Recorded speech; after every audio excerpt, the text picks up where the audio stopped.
சிறகடிக்க ஆசை சரியில்லை டுடே எபிசோட்ல நம்ம சிந்தாமணி இருந்துட்டு விஜயை வந்து பொண்ணு வீட்டுக்காரங்க கிட்ட பேசின விஷயத்த வந்து ரோகிணி கிட்ட வந்து சொல்கிறாங்க. மாஸ்டர் வந்து பொண்ணு வீட்டுக்காரங்க கிட்ட பேசி எல்லாம் முடிச்சிட்டாங்க, பொண்ணு பார்க்க நாளைக்கு போக போகிறாங்க அப்படின்ற மாதிரி சொல்கிறாங்க. இதை கேட்டோன்னே ரோகிணி பயங்கரமாக கோவப்பட்டு அங்கே இருக்கிற பொருள் எல்லாத்தையும் தூக்கி போட்டு உடைச்சிட்ருக்காங்க. அதுக்கு அடுத்ததாக கோவப்படாத கண்ணு அப்படின்ற மாதிரி சொல்லிக்கிட்டு இருக்காங்க. எப்படி ஆண்டி கோவப்படாமல் இருக்க முடியும்? இன்னும் கோர்ட்டில் கேஸ் போயிட்டு தான் இருக்குது, இன்னும் டிவோர்ஸ் பிரச்சனையும் இன்னும் முடியவே இல்லை. அதுக்குள்ளே இவங்க பொண்ணு பார்க்குறேன் அது இதுன்னு சொல்லிட்டு ஓவராக பண்ணிக்கிட்டு இருக்காங்க. இங்கே பாருங்க ஆண்டி, கோர்ட்டில் கேஸ் போயிட்டுருக்கு, அதையும் மீறி மனுஜ்க்கு கல்யாணம் பண்ணி வச்சாக்க ஜெயிலுக்கு போகுன்றது அவங்களுக்கு தெரிஞ்சு பண்ணுறாங்களா இல்லை தெரியாமல் பண்ணிக்கிட்டு இருக்காங்களா? இங்கே பாருங்க, அவங்க ஏதாச்சும் பண்ணாங்கன்னா கண்டிப்பாக நானே போலீஸில் போயிட்டு நடந்த எல்லா விஷயத்தையும் சொல்லி அவங்கள ஜெயிலில் தூக்கி போட்டுருவேன் அப்படின்னு சொல்லிட்டு சட்டப்படி என்ன நடக்கணுமோ அதை நடக்க வச்சிருவேன் அப்படின்ற மாதிரி ரோகிணி வந்து சொல்லிக்கிட்டு இருக்காங்க. அதுக்கடுத்து ரோகிணியோட அம்மா இருந்துட்டு என் பொண்ணோட வாழ்க்கை என்னாகுமோன்னு சொல்லிட்டு ரொம்பவே பதறி போகிறாங்க. அம்மா நீ எதுக்காகம்மா அழுந்துக்கிட்டு இருக்க? நம்ம எந்த தப்பும் பண்ணலம்மா, அதனால் மனோஜ் எனக்கு தான் அம்மா அப்படின்ற மாதிரி சொல்லிக்கிட்டு இருக்காங்க. ஆனால் ஒரு விஷயம் இதில் நடந்துட்டுருக்கு. பொண்ணு வீட்டுக்காரங்க கிட்ட மனோஜ்க்கு ஏற்கனவே கல்யாணம் ஆன விஷயத்த சொல்லவே இல்லை. டிவோர்ஸ் கேஸ் வேறு போயிட்டுருக்கு, எதுவுமே சொல்லலை. அவங்களோட அபிப்பிராயமே பொண்ணு வீட்டுக்காரங்க வந்து மாப்பிள்ளையை பார்க்கட்டும், வீட்டை பார்க்கட்டும், அதுக்கப்புறமா மனோஜ்க்கு கல்யாணம் ஆன விஷயத்த சொல்லி புரிய வச்சுக்கலான்னு ஒரே ஒரு நோக்கத்தோடு தான் அவங்க பேசிக்கிட்டு இருக்காங்க. ஷோரூம்க்கு போனாங்கன்னா அங்கே இருக்கிற ப்ராப்பர்ட்டிஸ் எல்லாம் பார்த்தாக்க கண்டிப்பாக பொண்ணு வீட்டுக்காரங்க வேண்டானாலாம் சொல்ல மாட்டாங்கன்னு சொல்லிட்டு அவங்களாதான் முயற்சி பண்ணிகிட்ருக்காங்க அப்படின்ற மாதிரியே சொல்லிக்கிட்டு இருக்காங்க.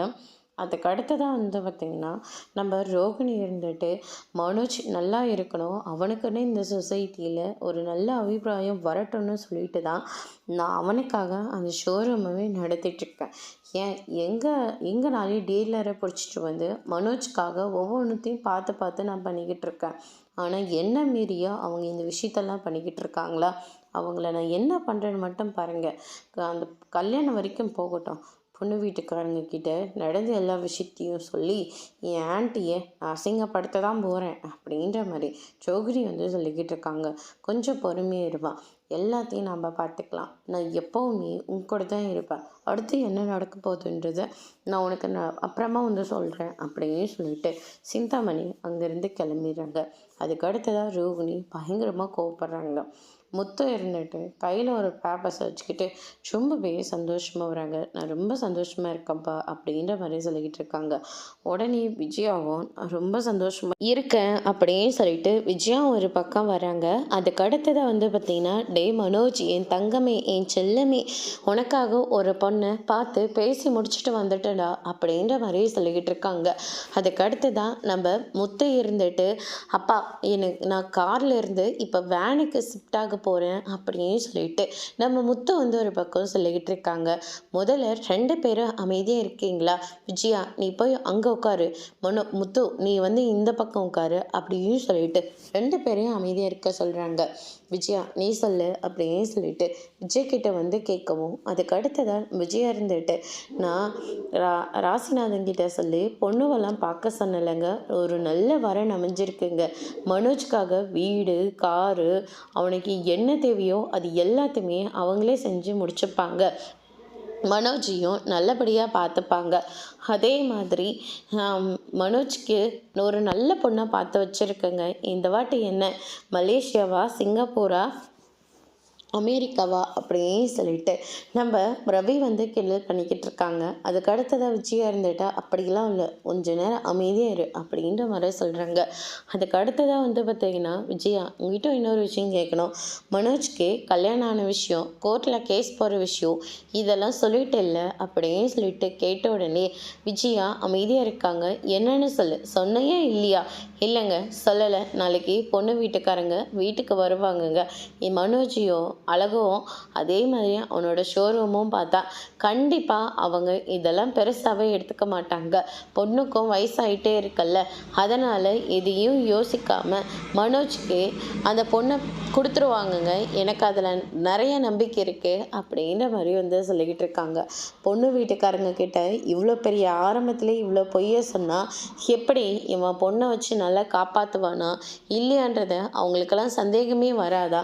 பைத்தியம் மாதிரி ஏதாவது ஒரு பிரச்சனையை நீ பண்ணிக்கிட்டே தான் இருப்பியா அப்படின்னு சொல்லிட்டு அண்ணாமலை வந்து திட்டிக்கிட்டு இருக்காங்க. நீங்கள் என்னதான் சொன்னாலையும் நான் கேட்க போகிறதில்ல. முதல்ல மனோஜை வந்து பார்க்கட்டும், பேசட்டும், அதுக்கப்புறமா நான் விஷயத்த சொல்லிக்கிறேன் அப்படின்ற மாதிரி நம்ம விஜயா வந்து சொல்லிக்கிட்டு இருக்காங்க.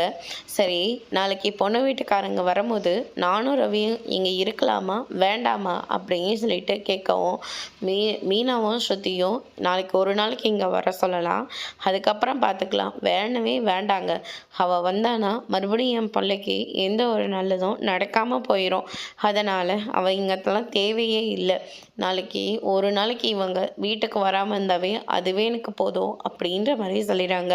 ப்ளீஸுங்க, இந்த வாட்டியாவது நான் சொல்கிறத நீங்கள் கேட்கணும், என்னைக்கு நாங்கள் சொல்கிறது நீ கேட்டிருக்க, எதையோ பண்ணிக்கோ அப்படின்ற மாதிரி நம்ம அண்ணாமலை வந்து சொல்லிடுறாரு.